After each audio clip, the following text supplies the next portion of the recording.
Prime 24 হেডলাইনছলৈ আপোনাক স্বাগতম জনাইছোঁ। আজি আমি কছাৰী পথাৰ মেৰিচিট কছাৰী গাঁৱত উপস্থিত হৈছোঁহি। ইয়াত ইমান মানুহ সমাগম হৈছে, ইয়াৰ বিষয়ে কিবা ক'ব নেকি? ইয়াত কিহৰ কাৰণে সমাগম হৈছে, ইমান ভক্ত প্ৰাণ ৰাইজ সমাগম হৈছেহি? হয়, ইয়াতে এটা মানে কি হ'ল, আজি কৃষ্ণ জন্মাষ্টমীৰ পৰাই বুলি ক'ব লাগিব এটা কাঠফুলা উদ্ভৱ হৈছে। আৰু সেই কাঠফুলাটো প্ৰথমতে গৃহস্থই মানে এপাহ সৰু ফুল বুলি বিবেচিত হৈছিলে।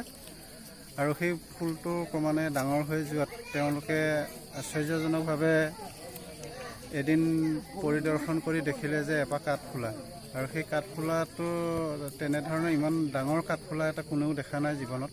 গতিকে সেই কাঠফুলাটো সকলোৱে চাবলৈ আহি দেখিলে যে তাৰ এটা মাহাত্ম্য গুণ আছে, আৰু সেই মাহাত্ম্যটো 3গৰাকীমান মহিলাৰ পৰা পোৱা হৈছিলে, তেওঁলোকক সপোনত দেখাইছিলে। হয়।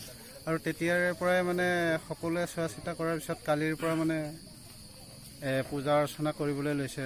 ৰাইজে একত্ৰিত হৈ আহিছে আৰু বিভিন্ন প্ৰান্তৰ পৰাও অতিথি আহি ইয়াতে মানে পূজা অৰ্চনাৰ ব্যৱস্থা কৰি নিজে ধূপ জোনা জ্বলাই অৰিহণা আগবঢ়াই গৈছেগৈ।